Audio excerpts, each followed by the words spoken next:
Salut les amis, troisième vidéo sur ce bain nordique. Pour ceux qui n'ont pas suivi, la première vidéo sur évidemment la fabrication. On est parti de poutres en red cedar pour arriver à ce beau bain nordique. La deuxième vidéo consacrée à l'installation ici dans ce loft à Bas-sur-Mer. Et maintenant, troisième vidéo qui va être pour les conseils d'utilisation. Donc le bain nordique, la première chose à faire, c'est, avant de l'utiliser évidemment, d'enlever les dessus, donc avec les cadenas.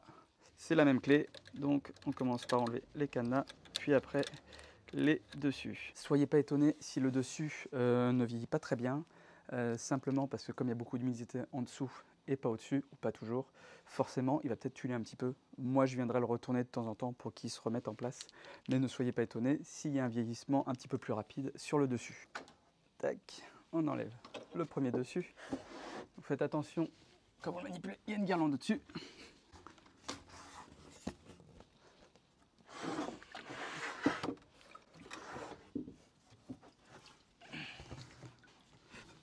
Donc voilà, donc là on a accès au bain nordique. Soyez pas étonnés si on est en début d'utilisation, il se peut qu'il y ait des micro-fuites en partie basse. Il faut que le bois gonfle pour assurer vraiment une étanchéité parfaite. Donc il se peut qu'il y ait un petit peu de fuite en partie basse, ou vraiment quand il fait très très chaud, grosse canicule, comme il y a de l'eau à l'intérieur et pas à l'extérieur, il se peut qu'il y ait des micro-fuites, mais rien de grave. Il faut juste refaire un petit peu d'appoint si c'est le cas, mais la plupart du temps ça ne fuira pas. 3 utilisations possibles pour ce bain nordique. Le point commun entre chaque utilisation, c'est douche obligatoire avant d'y aller. Donc ici au loft, on a la douche extérieure. Donc comme je vous disais, la douche est obligatoire parce que ce bain nordique là, on est sur un produit 100% nature, c'est-à-dire qu'il n'y a pas de système de chauffage électrique, il n'y a pas de système de filtration pour avoir une qualité d'eau vraiment au mieux à chaque fois. Et ben, une bonne douche comme ça permet vraiment d'enlever le sable si vous revenez de la plage, voilà, mais de bien se rincer pour que l'eau soit toujours le plus propre possible. À savoir, si ce bain nordique vous l'utilisez dans le cadre de la location Airbnb avec le loft, l'eau est remplacée à chaque location. Donc quand vous arrivez, l'eau est 100% propre. Il se pourra qu'avec le temps, elle brunisse un petit peu, ça c'est normal, c'est le tanin du bois. Donc plus les années vont passer, moins l'eau va se brunir avec le temps. Et c'est le temps que le bois dégage son tanin. Première utilisation, ça va être une utilisation température ambiante. Donc là, il y a juste à plonger dedans. Ça peut être très agréable le matin pour bien se réveiller. Donc ça, c'est une première utilisation possible, température ambiante. On peut, si vous avez la possibilité d'avoir de la glace, immerger de la glace dedans et se faire un bain gelé, ça peut être le matin, l'après-midi, quand vous voulez. Ça, c'est pour les plus courageux. Il paraît que c'est très bon pour la santé. J'ai eu l'occasion de le faire quelques fois. C'est vraiment très sympa. On plonge dedans. Quand on est dedans, on se dit « qu'est-ce qu'on fait là ?» Et une fois qu'on est sorti, on est fier, et 2, on sent vraiment très très bien. Donc ça, c'est une deuxième possibilité aussi. La troisième utilisation, c'est l'utilisation en bain chaud. Donc là, on peut monter jusqu'à 40-42 degrés. Donc ça peut être en plein hiver ou même l'été. Donc ça, après une grosse journée de travail, si vous êtes crevé, vous plongez dans votre bain chaud, vous rentrez dedans, il est à 38, 39, il continue à chauffer. Vous sortez, il finit à 40, 42.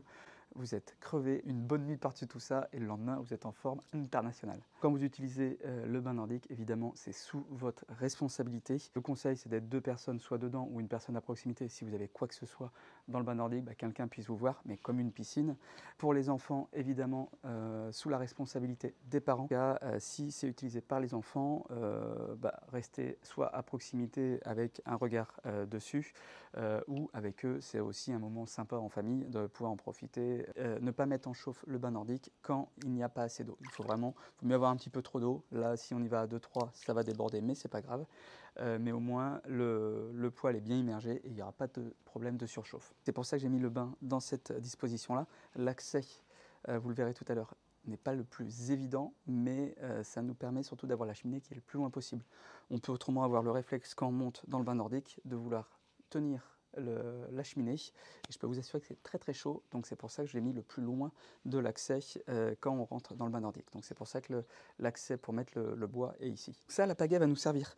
Parce que quand on chauffe le bain nordique, donc il faut compter entre 2-3 heures pour chauffer le bain nordique, ça on va mélanger l'eau avec la pagaie parce que l'eau froide a vraiment tendance à rester en partie basse et l'eau chaude plutôt en partie haute. Donc l'idée, ça va être de temps en temps de jouer à Panoramix. Pareil, faites gaffe à la guirlande là-haut. Donc pour pouvoir bien mélanger. Là, je vais mettre du petit bois. Vous pouvez rajouter du journal. Hop. Donc, une fois que c'est fait, on va pouvoir mettre le feu à nos petits allumes-feu. J'en mets 2 comme ça, pour que ça parte bien. Hop. Là, ce que je vais faire, je vais remettre le couvercle. Comme ça. Comme ça, si jamais il y a des flammes, ça évite que ça chauffe. Et on laisse cet espace-là. Ça, c'est l'entrée d'air. On le laisse pour qu'il y ait une bonne ventilation. Notre foyer est bien alimenté en air à l'intérieur. Hop. Oui. Ça va partir tranquillement. Ça commence à crépiter. Et là, une fois que le feu sera bien lancé, on va pouvoir l'alimenter régulièrement avec du bois un petit peu plus dur. J'ai mis dans le garage, j'ai fait rentrer du chêne, enfin du bois de chauffage.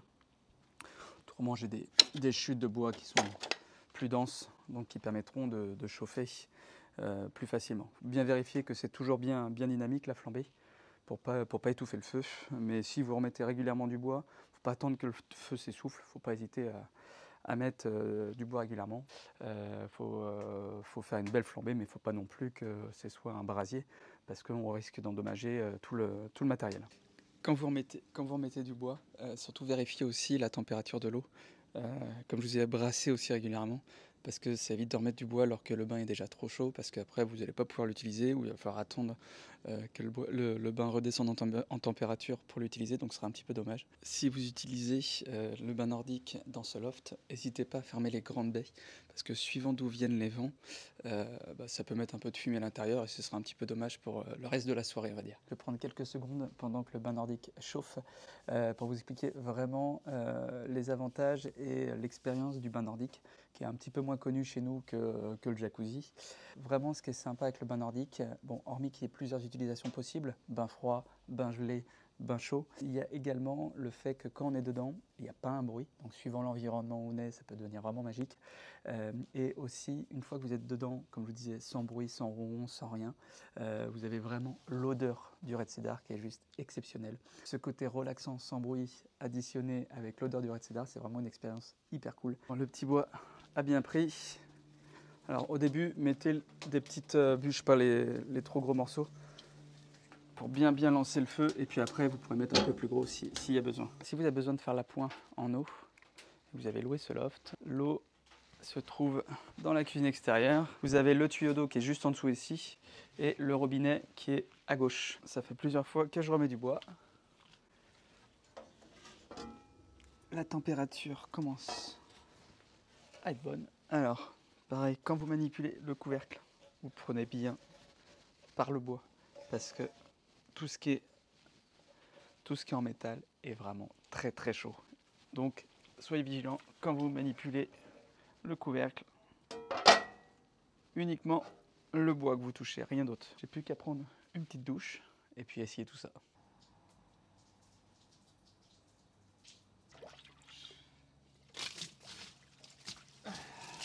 Premier bain dans le bain nordique du loft.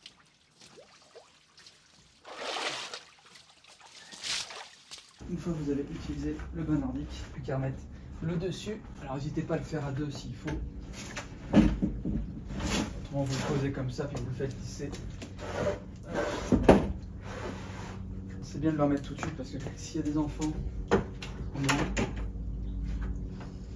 ça permet d'être en sécurité.